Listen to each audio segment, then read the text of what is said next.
UP उपचुनाव के नतीजे आ चुके हैं। 9 सीटों में 7 सीटों पर बीजेपी की बड़ी जीत हुई है, तो 2 सीटों पर समाजवादी पार्टी ने जीत हासिल की है। सीसामऊ और करहल सीट पर सपा पार्टी प्रत्याशी कड़ी टक्कर के बाद जीत हासिल कर पाए। बीजेपी की सबसे बड़ी जीत कुंदरकी सीट पर हुई। कुंदरकी में बीजेपी 1,30,000 से ज्यादा वोटों से जीत हासिल करने में कामयाब रही। उपचुनाव में बीजेपी को 52% से ज्यादा वोट परसेंटेज हासिल हुआ। 9 में से 5 सीट बीजेपी के पास पहले से थी, लेकिन पिछली बार सपा ने जो 2 सीटें जीती थी उसे भी इस बार बीजेपी ने फतेह कर डाला। जीत के बाद प्रत्याशी और उसके समर्थक अब जश्न मना रहे हैं।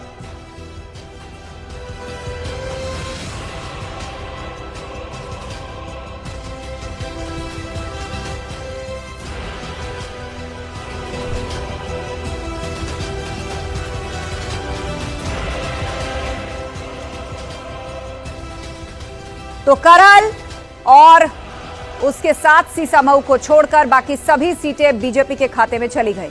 यानी पूर्व में जो सीटें सपा के पास थी, बीजेपी उन पर भी फतेह हासिल करने में कामयाब रही।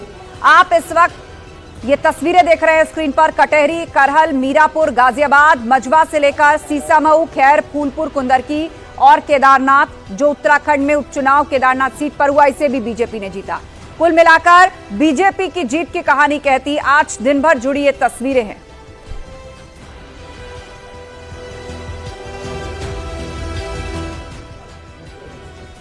कुंदरकी विधानसभा सीट पर बीजेपी उम्मीदवार ठाकुर रामवीर ने ऐतिहासिक जीत दर्ज की है। उन्होंने कहा, इस चुनाव में मुस्लिम मतदाताओं का भी साथ मिला। उपचुनाव में सबसे बड़ी जीत हासिल करने के बाद रामवीर सिंह ने क्या कहा, आपको दिखाते हैं। रामवीर जी, इस जीत का श्रेय आप किसको देना चाहेंगे? सम्मानित जनता को, कुंदरकी की आवाम को, हर हिंदू को और हर मुसलमान को, हर कार्यकर्ता को, हर वोटर, सपोर्टर, लपोटर को। एक बड़ी चुनौती थी, 64% से अधिक मुस्लिम मतदाता थे और ऐसे में ये सपा ये कह रही थी कि शायद बीजेपी की जीत यहाँ कभी संभव न हो। सपा ने तो ये भी कहा कि सपा जिसके कुत्ते के गले में अगर पट्टा बांध देगी तो कुत्ता चुनाव जीत जाएगा। हमने इस बात को लोगों में जाके कहा कि अगर सपा के पट्टा बांधने से कुत्ता जीत रहा तो मुसलमान और उसके वोट की कोई अहमियत समाजवादी में नहीं है। हम यादव समाज में भी गए और हमने कहा कि अगर पट्टे से कुत्ता जीत रहा है तो आप लोगों की और आपके वोट की कोई अहमियत नहीं है। तो लोगों ने फिर मन बनाया कि इस बार हम इनका नजला नीचे और ऊपर दोनों का नजला उतार के रखेंगे, और वो नजला उतार दिया। आपने मुस्लिम मतदाताओं को क्या भरोसा दिया है, क्या उनको उम्मीद दी? मुस्लिम मतदाता मुझे 3 पीढ़ियों से मेरे साथ हैं और उन्हें पूरा भरोसा है मुझ पर। मैं पूरी ईमानदारी, वफादारी से उनकी सेवा करूंगा और उन्हें अगर भरोसा नहीं होता तो इतना बम्पर वोट मुस्लिम कभी भी नहीं देता। भरोसा है तभी दिया और उन्होंने मेरे भरोसे को कायम रखा है और मैं चक्रवर्ती ब्याज के उस भरोसे को कायम रखूंगा। इस दौरान मुख्यमंत्री जी ने कहा है कि ये अपने लोग थे, जो मुस्लिम समाज के लोग हैं, इन्हें अपना गोत्र याद आया होगा, मूल याद आई होगी और भूली विरासत याद आई होगी, इसलिए एक बार फिर वो हमारे साथ आए। वो साथ इसी बार नहीं आए हैं, वो 17 में भी मेरे साथ 25,000 लोगों ने वोट दिया था। 2007 में जब मैं पहला चुनाव लड़ा तो उन्होंने मुझे 2500 वोट दिया। 2012 में 5000 दिया, दुगना हुआ, और 17 में 5 गुना हुआ, 25,000 हुआ, और अब की इस बार 75,000 हुआ। 25,000 का 75,000 हुआ है। तो वो हमेशा साथ रहे हैं। अब के ये है कि अब के और ज़्यादा करीब आए और उन्होंने मुझे इस 25 सालों में परख लिया, समझ लिया और जान लिया कि ये हमारा सच्चा हितैषी है। इसमें कोई छल और फरेब नहीं है और जो कहता है वही करता है। एक अंतिम सवाल कि अब आपका प्राथमिक एजेंडा क्या होगा? मेरा चारों तरफ शांति कायम रखना होगा और विकास की गंगा बहानी होगी।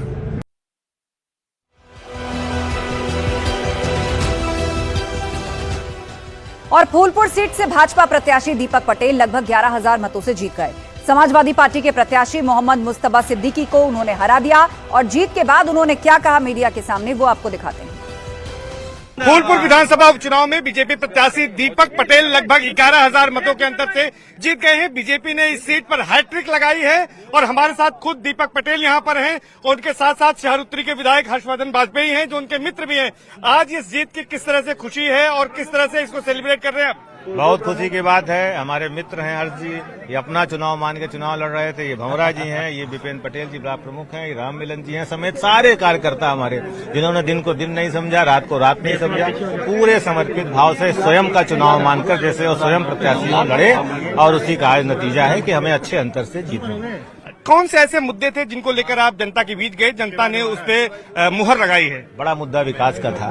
पिछले 7 सालों में, 7.5 सालों में जब से डबल इंजन की सरकार आई है, चमत्कारिक विकास हुआ है, जिसकी हम कल्पना नहीं कर सकते थे। अभी गिनाना शुरू करेंगे तो लंबा वक्त लगेगा। तो मुद्दा विकास का ही था। जनता उस विकास की प्रत्यक्षदर्शी है, जनता उस विकास की गवाह है। उन्होंने महसूस किया कि अगर कुछ हो सकता है भला फूलपुर का, तो भारतीय जनता पार्टी की सरकारों में ही हो सकता है। सपा मुखिया अखिलेश यादव यहाँ पर आए थे तो उन्होंने कहा था कि यहाँ पर जो चुनाव है वो योगी बनाम प्रतियोगी है, जबकि सीएम योगी आदित्यनाथ ने कहा था कि बटोगे तो कटोगे। तो कौन सा आपको लगता है कि नारा यहाँ पर चला है? देखिए, यहाँ नारा विकास का चला है, और बंटना कटना ये सामाजिक एक सच्चाई है।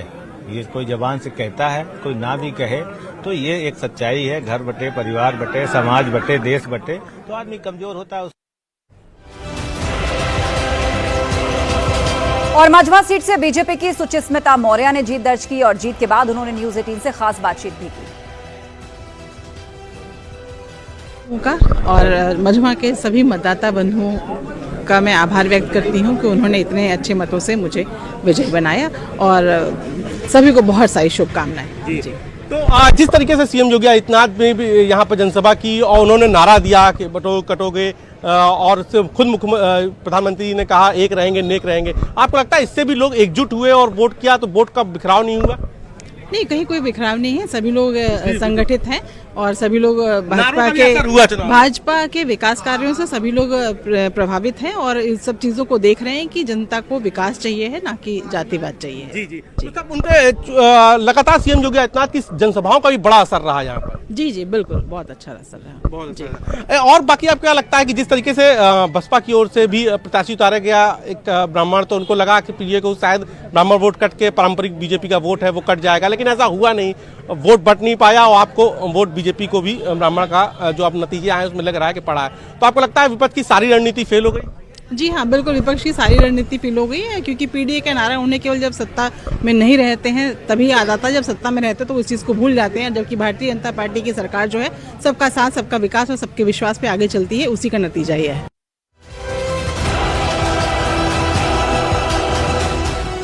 और मीरापुर से आरएलडी प्रत्याशी मिथिलेश पाल ने भी जीत दर्ज की है, और जीत के बाद उन्होंने क्या कहा है वो आपको विस्तार से सुनवाते हैं। मीरापुर विधानसभा क्षेत्र के उपचुनाव में रालोद भाजपा गठबंधन ने जीत हासिल की है। हमारे साथ खास बातचीत के लिए मौजूद हैं मीरापुर विधानसभा क्षेत्र की नई विधायक मिथिलेश पाल जी। स्वागत है आपका न्यूज़ 18 पर। क्या कहेंगे, आज की जीत के क्या मायने? देखिए, सर्वप्रथम तो मैं आपके चैनल के माध्यम से अपने राष्ट्रीय दोनों शीर्ष नेताओं को धन्यवाद देना चाहूँगी। राष्ट्रीय लोकदल के आदरणीय जयंत चौधरी जी को कि उन्होंने मुझ पर विश्वास दिखाया और एक आम कार्यकर्ता को अपना सिंबल देकर मैदान में उतारा, और उस पर हमारे प्रदेश के मुख्यमंत्री जी ने उस पर मोहर लगाकर महिलाओं का सम्मान करने का काम किया। और आम जो हमारे दोनों पार्टियों के कार्यकर्ता थे, शीर्ष लीडर्स थे, सभी ने अपना चुनाव मानकर लड़ा, और सभी जनता ने भी अपना ही चुनाव मानकर लड़वाया है, और अपना आशीर्वाद और प्यार देकर, अपना कीमती वोट देकर विजय बनाने का काम किया है। मैं उनका भी, क्षेत्र की जनता का भी धन्यवाद करना चाहूँगी। मैडम, आपको क्या लगता है कि कौन सी बात, कौन से वादे जनता के दिल में घर कर गए और जनता को क्या भा गया? बस ये है, मैं पहले भी रही हूँ, अब जनता को तो क्या पसंद आ जाए क्या ना पसंद आए वो तो जनता की बात है, लेकिन जनता के बीच में पहले भी रही हूँ, आगे भी रहूंगी, और जनता के लिए कार्य करूंगी। ऐसा मैंने पहले भी किया है और आगे भी ऐसा ही करूंगी। मुख्यमंत्री योगी आदित्यनाथ भी लगातार रैलियां करने के लिए आए, और मुख्यमंत्री योगी आदित्यनाथ का जादू चल गया। मुख्यमंत्री योगी आदित्यनाथ का जो जादू समूचे प्रदेश में रहा, 9 विधानसभा सीटों में से 7 पर भारतीय जनता पार्टी रालोद गठबंधन ने जीत हासिल की है, तो ये जादू चल गया सीएम के फेस का। जी, अब सीएम साहब सबके बीच में रहते हैं, काम करते हैं, काम पे विश्वास रखते हैं, सबका साथ सबका विकास चाहते हैं, तो उनको सब पसंद करते हैं, जनता पसंद करती है, तो इसलिए उनका जादू चला। और बटेंगे तो कटेंगे वाला नारा हिट हो गया। देखिए, बटेंगे कटेगा का अर्थ आप क्या निकाल रहे हैं वो एक अलग बात है, लेकिन बटने का कटने एकजुट रहेंगे, एकजुट रहेंगे, ये अर्थ है। एकजुट रहेंगे जो नारा है, बटेंगे तो कटेंगे वाला नारा लगातार जो दे रहे थे, वो यहाँ से लेकर महाराष्ट्र तक वो कह रहे थे कि बटेंगे तो कटेंगे, एकजुटता का वो उदाहरण दे रहे थे। हाँ जी, एकजुट रहना चाहिए, एकजुटता में ही शक्ति है और ताकत है। सब लोग एकजुट रहे तो उसका रिजल्ट आपको देखने को मिला। जयंत चौधरी जी ने भी रोड शो किया और लगातार वो सक्रिय रहे, कॉन्टिन्यूसली जो है यहाँ पर रोम करते रहे। क्या कहेंगी, कैसे धन्यवाद देंगी उनका? मैं आदरणीय जयंत चौधरी जी का धन्यवाद देना चाहूँगी कि उन्होंने मातृशक्ति को और वो भी एक आम कार्यकर्ता को, अच्छे पिछड़े समाज की महिलाओं को आगे बढ़ाने का काम किया है, मुझ पर विश्वास दिखाया है। तो मैं उनका और समाज की तरफ से, पिछड़े समाज की तरफ से, सर्व समाज की तरफ से धन्यवाद करना चाहूँगी और जनता की तरफ से भी धन्यवाद। अखिलेश यादव को लेकर क्या कहेंगी, जिस तरह से वो लगातार तमाम एक्स पर पोस्ट कर रहे थे, मीरापुर विधानसभा क्षेत्र का उपचुनाव बेहद सुर्खियों में रहा था, तमाम आरोप प्रत्यारोप भी लगे, समाजवादी पार्टी को लेकर क्या कहेंगी? देखिए, मैं उन पर कोई कमेंट नहीं करना चाहती, वो उनकी बात वो जाने।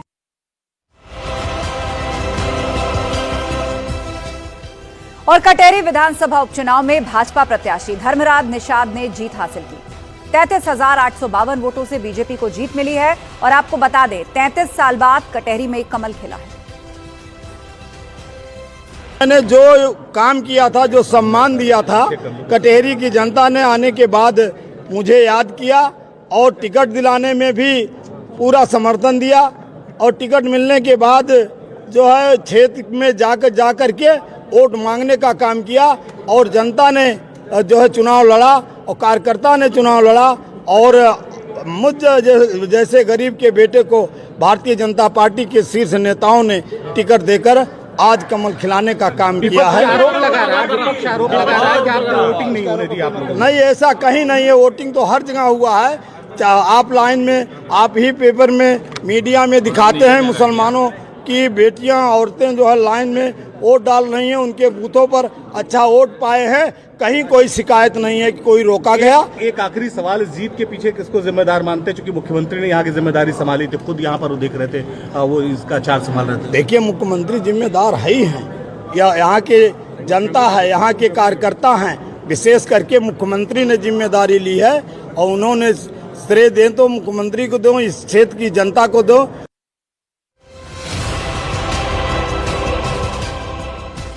गाजियाबाद विधायक संजीव शर्मा ने पार्टी की जीत पर क्या कहा, वो भी आपको सुनवाते हैं। देखिए, संगठन का व्यक्ति हूँ। मैंने 2019 से 5 वर्ष से अध्यक्ष हूँ मैं लगातार, और मेरे नेतृत्व में सभी चुनाव हम सब लोगों ने एक भारी संख्या में जीते हैं। और इसका एक बड़ा कारण ये रहा कि मैंने 500 बूथों में से 400 से ज्यादा बूथों पर पहले ही प्रवास किए थे। सभी कार्यकर्ता मुझे जानते थे, बूथ अध्यक्ष पन्ना प्रमुख तक सभी लोग मुझे जानते थे, वहाँ के कार्यकर्ता जानते थे। और हमारे कार्यकर्ताओं की कनेक्टिविटी, चाहे वो धार्मिक कार्यक्रम हो, रामलीला हो, चाहे वो व्यापार मंडल हो, चाहे RWA हो, कोई भी कार्यक्रम हो सामाजिक, हमारे कार्यकर्ताओं की एक्टिविटी वहां पर रहती है। और हम सब लोग, चाहे सरकार की नीतियों को लेकर, योजनाओं को लेकर, सदस्यता अभियान को लेकर, हम लोग जनता के साथ सीधे कनेक्ट रहते हैं। उसका एक बहुत बड़ा कारण है कि जनता ने हमें पसंद किया और जनता ने सीधा वोट किया। जी, अब तक अध्यक्ष रहे तो कुछ और जिम्मेदारियां थी, अब विधायक बन गए हैं, जिम्मेदारियां और बढ़ेंगी। क्या मान के चलते हैं, उन जिम्मेदारियों को किस तरीके से लेके चलेंगे? कुछ ऐसे काम जो आप सोच के बैठे हैं कि मुझे करने हैं गाजियाबाद के लिए? भगवान दुधेश्वरनाथ मंदिर है, उसके कॉरिडोर की बात मैंने सोची है कि उसमें अच्छा कॉरिडोर बनना चाहिए। दूसरा, एम्स का जो सैटेलाइट सेंटर है वो गाजियाबाद में बनना चाहिए। जो महामाया स्टेडियम है उसमें अच्छा विकास होना चाहिए। उसके अलावा NS-24 के उधर की जो कॉलोनियां हैं उनमें मूलभूत सुविधाओं का अभाव है, उसको काम करेंगे। पेयजल के लिए प्रताप विहार क्षेत्र में क्रॉसिंग में जाम की समस्या है। कुछ काम ऐसे हैं जिन कामों को करने की प्राथमिकता, और शिक्षा और चिकित्सा मेरे लिए प्राथमिकता हो। और खैर से बीजेपी नवनिर्वाचित विधायक सुरेंद्र दिलेर ने भी न्यूज 18 से खास बातचीत की है। उन्होंने क्या कुछ कहा है अपनी जीत के बाद, आपको सुनवाते हैं। पहले तो जीत की बहुत बहुत शुभकामनाएं, बड़ी जीत आपने दर्ज की है। खैर विधानसभा के नवनिर्वाचित विधायक हैं, क्या कहें? पहले तो समस्त देवतुल्य जनता, खैर विधानसभा की देवतुल्य जनता को मैं बहुत बहुत आभार प्रकट करता हूँ, जिन्होंने मुझ पर इतना विश्वास और आशीर्वाद दिया। एक तरफ विपक्ष कह रहा है कि ये जीत बंदूक की नोक पर की गई है और पूरे उत्तर प्रदेश में जो उपचुनाव है वो डर की वजह से जीत। देखिए, अन्य अन्य प्रकार की भ्रांतियां फैलाई जाती है। जब लगता है कि कुछ कर नहीं पा रहे तो तरह तरह की भ्रांतियां फैलाई जाती है, तरह तरह की बातें बनाई जाती है, तो उससे कोई निराधार बात लगती है। तो राजनीति में रहे, वो उन्होंने भी सेवा की, क्या आप भी उन्हीं के पक्ष? बिल्कुल मैं चल रहा हूँ और देवतुल्य जनता कहीं ना कहीं देख पा रही है, तो उसी आधार पर मैं आगे बढ़ रहा हूँ। जनता के लिए अगला पड़ाव, पहला काम क्या है? देखिए, सबसे पहले तो जैसे कि भाजपा परिवार और हमारा एक संयुक्त आरएलडी के साथ जो एक वो है, और कहीं ना कहीं हमारे यहाँ जो आधार है भाजपा का, सबका साथ सबका विकास, उसी आधार पे आगे बढ़ा जाए। विपक्ष कहता है कि अभी भी करिश्मा हो जाएगा, अभी भी हम लोग जीतेंगे। देखिए, अब कल्पना है, सब कर सकते हैं, उसमें कुछ अलग नहीं, गलत नहीं। करल से समाजवादी पार्टी की जीत हुई है। यहां से तेज प्रताप यादव ने विजय हासिल की और इस मौके पर उन्होंने बीजेपी पर जमकर निशाना भी साधा। वो जीत को अब इसका जवाब नहीं, ये जनता की जीत है और सरकार और सत्ता के आगे इतना ज्यादा जो उत्पीड़न हुआ और लोगों को वोट डालने से रोका गया और पूरा प्रयास सरकार ने किया चुनाव हराने का, उसके बावजूद यहाँ के लोग निकल के उन्होंने वोट किया। जनता की जीत। क्या इस मार्जिन को बढ़ाने की कोशिश होगी 2027 में? बिल्कुल बढ़ाएंगे, जहाँ कोई कमी होगी उसको पूरी करेंगे और पुनः समाजवादी पार्टी कटने बटने का नारा यहाँ चल पाया? कोई नारा नहीं चला, यहाँ केवल प्रशासन की लाठी चली। आपने वीडियो भी देखे होंगे, गाँव में घुसकर जो लोग वोट करने लगे उनके ऊपर लाठीचार्ज किया गया, लोगों को वोट डालने से मना किया। जीत का श्रेय किसको देंगे? यहाँ की जनता को, हमारे वोट।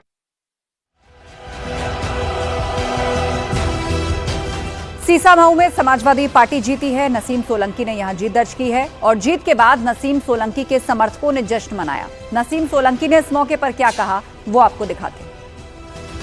सबसे पहले तो मेरे अल्लाह को, मेरे ऊपर वाले को, फिर उसके बाद जो है मेरी सीसामऊ की जनता है और सब, उससे भी पहले राष्ट्राध्यक्ष जी को, जो उन्होंने मुझे भरोसा दिखाया। अगर वो मुझे मैदान में भेजता ही नहीं तो फिर क्यों जनता, पर मुझे हर एक इंसान का शुक्रिया अदा करूंगी जिन्होंने मेरे साथ ग्राउंड पे मेहनत करी, जिन्होंने वोट देने की मेहनत करी और जिन्होंने दुआएं आशीर्वाद दी, उन्होंने सबको मेरा धन्यवाद, बहुत शुक्रिया।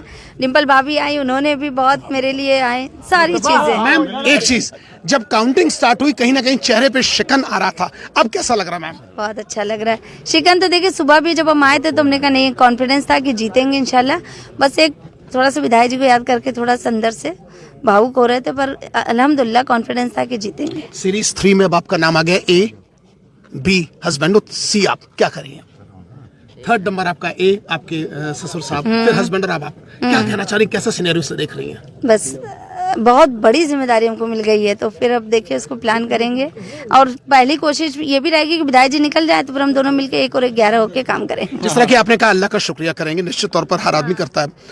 फर्स्ट स्टेप क्या रहेगा नसीम मैम का? नहीं, अब जो बनाना है, प्लान करना है, स्ट्रेटेजी करेंगे कि कहाँ से काम करवाना है। मेन जो है मेरा ये भी प्रायोरिटी पे है कि विकास नहीं हुआ 2 साल से, तो छोटे छोटे जो बस्तियां हैं वहाँ से हम इंशाल्लाह शुरुआत करेंगे। आखिरी चीज, महिलाओं के लिए क्या करेंगे, क्योंकि अब महिलाओं ने भी दिल खोल के वोट दिया। बस उनका तो बहुत, मेरी बहनें, मेरी माताएं सबसे ज्यादा, तो उन्होंने दिल बड़ा करके और जो आशीर्वाद दिखा दिया, बस बहुत उनका शुक्रिया। और मैं कोशिश करूंगी, लोगों से मिलूंगी, जो उनकी समस्याएं पूछूंगी, फिर उसके बाद उसका हल निकाल।